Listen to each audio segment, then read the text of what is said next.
अजमेर में करोड़ों की लागत से बने 7 वंडर्स फूड कोर्ट, गांधी उद्यान सहित विभिन्न इमारतों को ध्वस्त किए जाने पर यूथ कांग्रेस आवेश में दिखाई दे रही है। आज यूथ कांग्रेस ने प्रेस वार्ता का आयोजन किया, जिसमें उन्होंने दोषी अधिकारियों का नाम उजागर करने और उनको निलंबित करने की मांग की। साथ ही इस मामले में उच्च स्तरीय जाँच की जाने की मांग रखी है। उन्होंने चेतावनी दी है कि यदि उनकी मांग पूरी नहीं की गई है तो वे उग्र आंदोलन करेंगे और विधानसभा के बाहर भी धरना प्रदर्शन करने से नहीं चूकेंगे।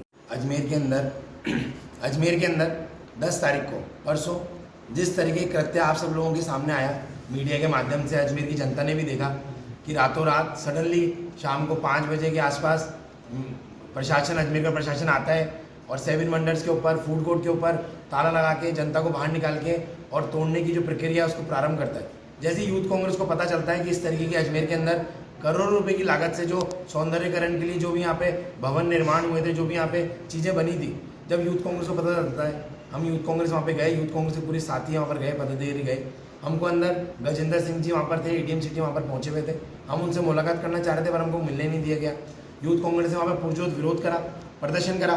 प्रदर्शन के बाद में जब हमने देखा तो वहाँ पर स्टैचू ऑफ लिबर्टी की मूर्ति जो है वो क्रेनों से उतार दी गई थी।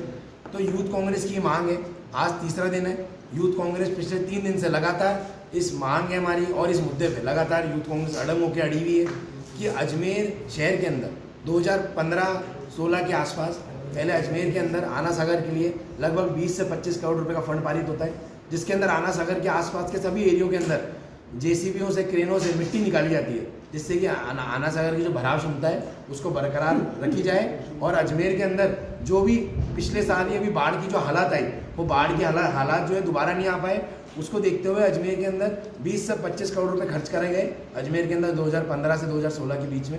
और उस खर्चे के अंदर जेसीबीओं से आना सागर की मिट्टी को निकाली गई। परंतु 2020-2021 पिछले 4-5 साल पहले वापस उसी जगह पे जो वेटलैंड हाई कोर्ट का जो आदेश आया हुआ था कि 250 मीटर परिसर के दूर, आना सागर के 250 मीटर की दूरी के अंदर कोई भी जो construction zone, no construction zone दिया गया था, वेटलैंड की वहाँ पे एरिया दे चुका था, ये वेटलैंड है, यहाँ पर किसी भी तरह का निर्माण नहीं होगा। उसके बावजूद भी 2004-5 साल में यहाँ पर अधिकारियों ने उस एरियो के अंदर फूड कोर्ट जैसे निर्माण किए गए, 7 वंडर्स जैसे निर्माण किए गए। उस दौरान यहाँ पर अजमेर के अंदर जो भी अधिकारी थे, जो यहाँ के विधायक थे, जो पार्षद थे, जो एडीए के अंदर कमिश्नर थे, कलेक्टर साहब जो लगे हुए थे, स्मार्ट सिटी के अंदर जो अधिकारी लगे हुए थे, उन सब लोगों ने उस वक्त ये काम क्यों नहीं रोका गया?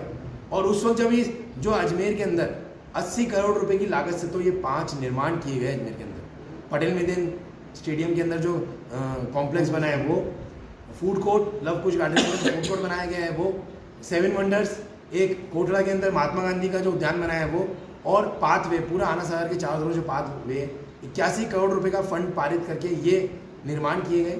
उसके साथ ही इस सारे 5 निर्माण को बनाने के लिए जो पहले डीपीआर रिपोर्ट बनाई गई, उसकी कंसल्टेंसी जो फर्म थी, उस फर्म को भी 20 करोड़ रुपए का ठेका दिया गया।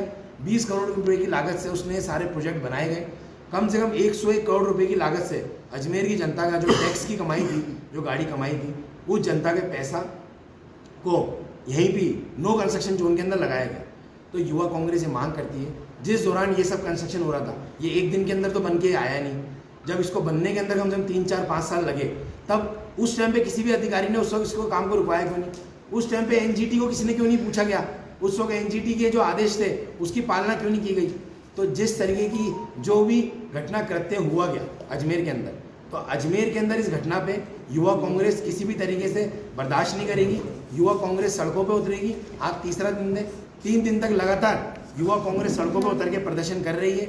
आगामी दिनों के अंदर भी युवा कांग्रेस हर वार्ड में जाएगी, हर बूथ स्तर पे जाएगी, वार्ड में जाएगी, वार्ड की जनता को इस जो कृत्य किया गया है अजमेर की जो भ्रष्टाचारियों के खिलाफ में यूथ कांग्रेस सड़कों पे उतर के इन सब के मुद्दों के ऊपर जनता को लेकर आएगी।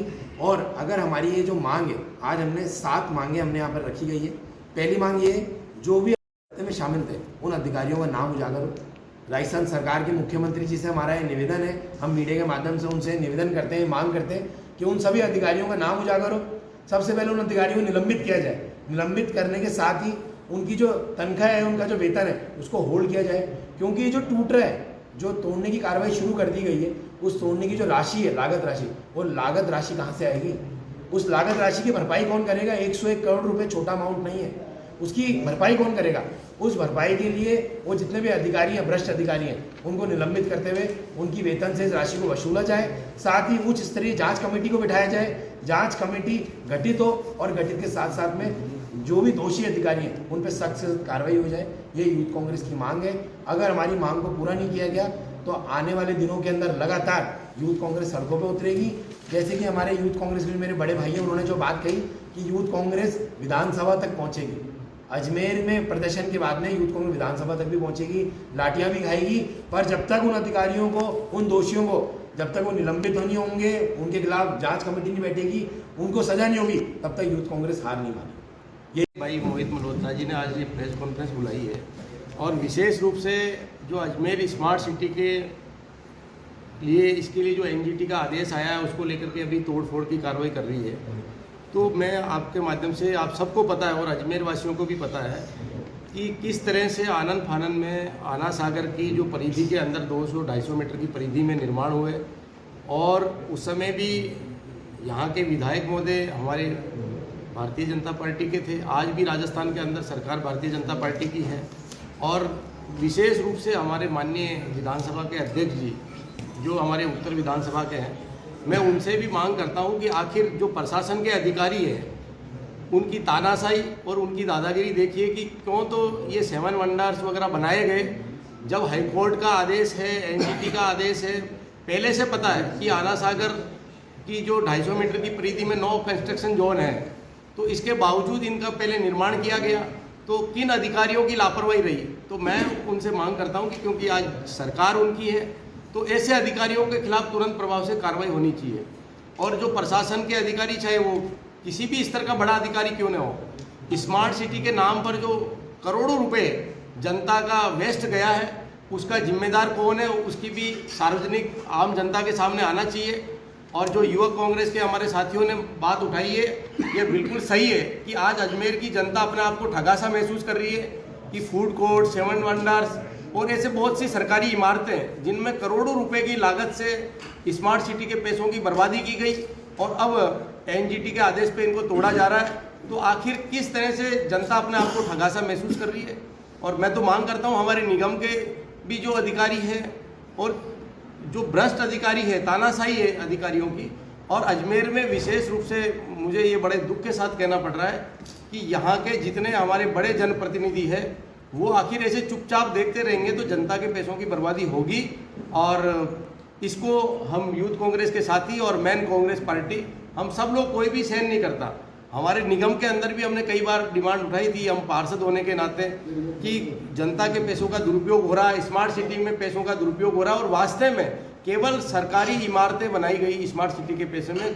कोई भी जनहित के काम, आज भी जो सीवरेज के काम हैं, जो स्मार्ट सिटी में सीवरेज डलनी चाहिए थी, चाहे मेरे वार्ड क्षेत्र सिविल लाइन ले लो या पुलिस लाइन ले लो या पूरे शहर के अंदर कोई भी जो सीवरेज का भी प्रॉपर आज तक जो सीवरेज ट्रीटमेंट प्लांट है वो भी प्रॉपर नहीं चल रहा है। तो ऐसे जो लाखों रुपए, करोड़ों रुपए जनता के पैसे बर्बाद हो रहे हैं। और जो ये अभी विशेष रूप से जो आज ये प्रेस कॉन्फ्रेंस बुलाई गई है, स्मार्ट सिटी के तहत जो पैसों की बर्बादी की गई है और अभी जो कल से जो यहाँ पर तोड़े जा रहे हैं निर्माण, अच्छी बात है, सुप्रीम कोर्ट का आदेश मान्य है, कोई सुप्रीम कोर्ट से बड़ा नहीं है, एनजीटी का जो आदेश है उनकी पालना करनी चाहिए।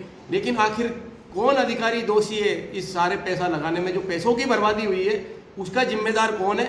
उन अधिकारियों के खिलाफ सख्त से सख्त कार्रवाई होनी चाहिए। और अन्यथा जो यूथ कांग्रेस जो प्रदर्शन कर रही है, हम सब लोग मिलकर इनके साथ हैं।